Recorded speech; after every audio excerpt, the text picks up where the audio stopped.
Hello, it's I, Holly Geist, the custodian of rock and roll. Welcome, associates, to the Hellion Rebellion Rock and Roll Association.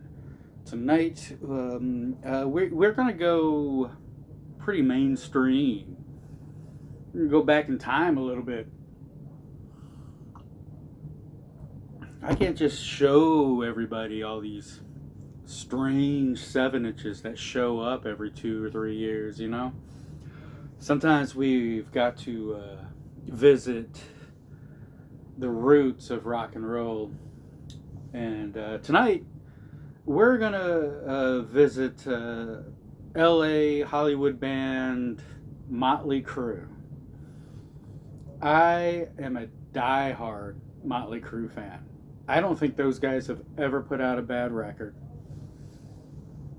Granted, their first four are the classics. Everybody has a gateway band. Now, I was collecting music. I was big into music before I heard Motley Crue. I was into Michael Jackson. I loved Prince. I loved Bruce Springsteen. I loved Falco. I loved Wang Chung, Duran Duran. Hell, I knew who the Ramones and the Cure was before I really listened to Motley Crue. And then the first time I heard Motley Crue was, I think it had to have been Home Sweet Home was probably the first time I was privy to this band. But it wouldn't be until Girls, Girls, Girls and Wild Side that it just hooked me, and I had to know more. So that's when I dove in, and I became a diehard Motley fan. And from there, I just started collecting heavy metal, hard rock, thrash music. Even though I knew the Ramones, it didn't make me want to check out punk music. But Motley Crue kind of did because of how decadent and crazy these guys were. And then I would go back to like the Ramones or the Pistols and be like, whoa, yeah, this is real rock and roll. So, everybody has those bands. Might be Metallica, might be Korn. Hell, nowadays, who would it be? Coheed and Cambria? I don't know. 21 Pilots? Who knows what the gateway band is nowadays? But for me, it was Motley Crue. You will never convince me that this is an awful band. I think when it goes down into the annals of rock and roll history, Motley Crue will be there as one of the greatest United States metal bands of the early 80s, or of the 80s in general. I mean, they are truly a symbol of that decade. And you'll never convince me that Mick Mars isn't one of the greatest guitar players and definitely one of the greatest riff masters of all time. Tommy Lee is one of the greatest drummers of all time. I mean, he's right up there with your Keith Moons and your John Bonhams and things of that nature.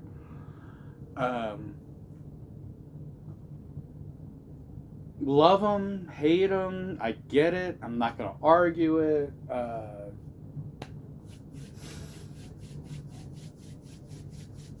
I've seen them in the last 15 years 3 times. And, I see all the internet stuff with Vince Neil, and he can't sing, and yeah, it's awful. A lot of that is really bad. But the last few times I saw this band, I mean, he nailed it. It wasn't bad at all. There are songs that he won't do the lyrics. He'll let the crowd sing the lyrics, and he might pipe in with the chorus or something. And I can tell he's just resting his voice. There's moments where he's trying to be young again, And it's just like, dude, just sing in your octave, man, and it'll work. You're not a 19-year-old kid anymore. But, it is what it is.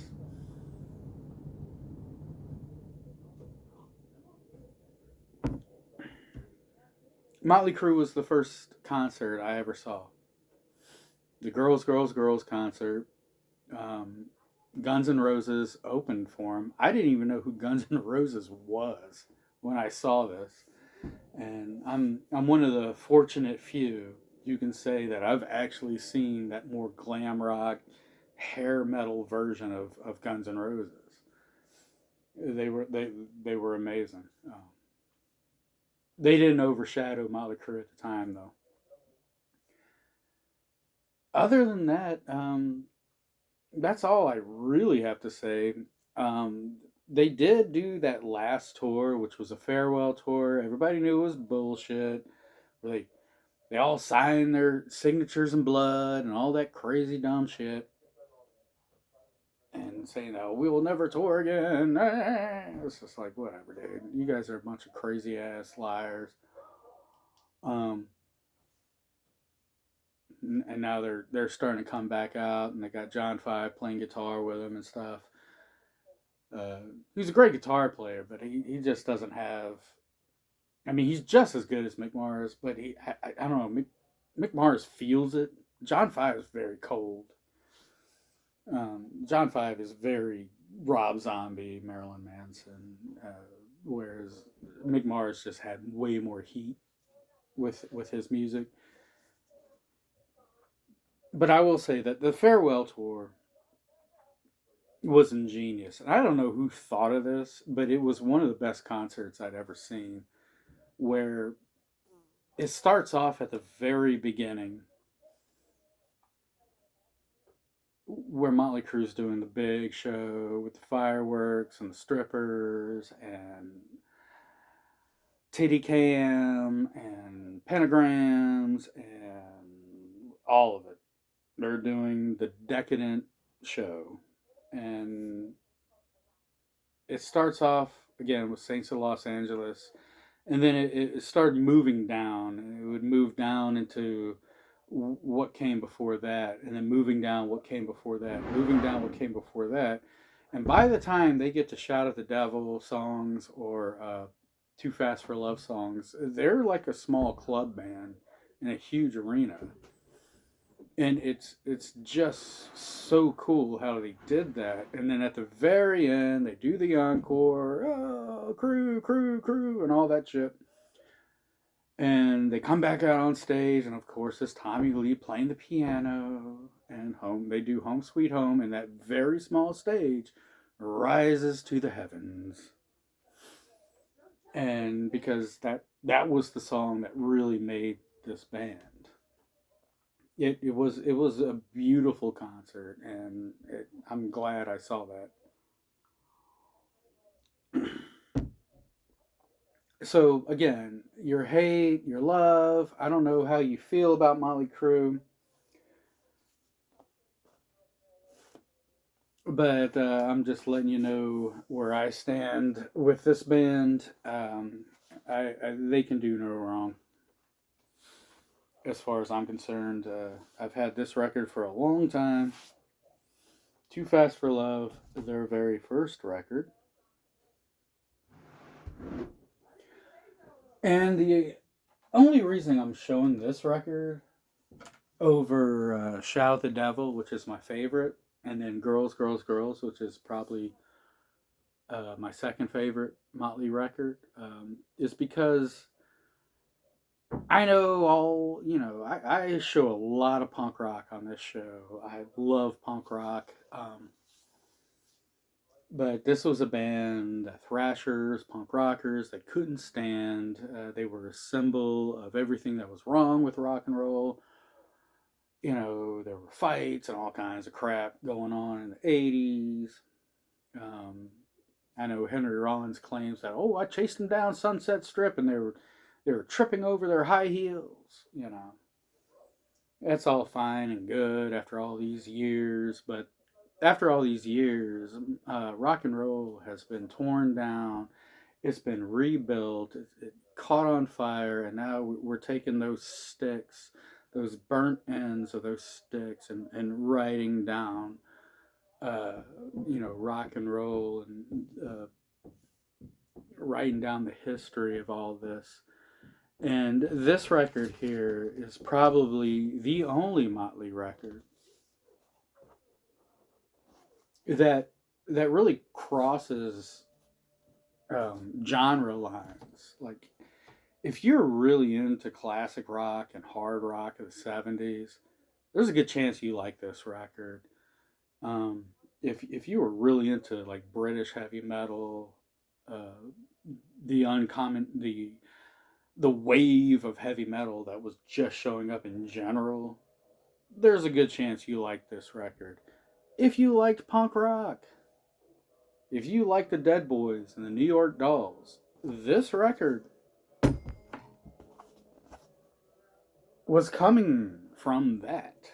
I mean, the first Motley Crue record is really a hodgepodge of it's Kiss, it's Sweet, it's Humble Pie, but it's also the Dead Boys, it's New York Dolls, it's the Stooges. It really was a combination or a regurgitation of what came before them. And it is a total lesson in excess. It's too much for what it is. And you got these street kids living like rock stars, wiping their asses with socks. You know, it's just I don't have words for it. This is a band that live the fantasy as much as the reality. So that's as much as I can wax poetic on this band. The one song they do play off of this live and consistently have played live is a Live Wire, which I really want to play that song. It's probably the best song on here, but I'm gonna do a different one, a deeper cut. And again, if you were fortunate enough to see their farewell show, they actually played half of this record, and I loved it. So we're gonna do Piece of Your Action.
There you go.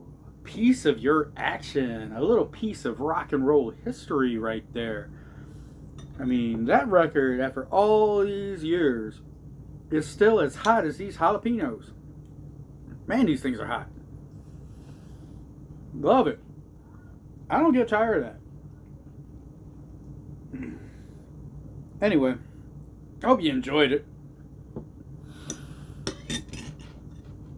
I know I did. I'll probably listen to the whole thing. I listen to this record probably once a month at least.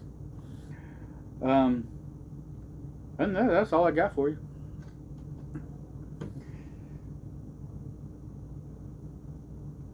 I'm going to go ahead and get out of here. What are you doing? Y'all good? All right. Later. Peace.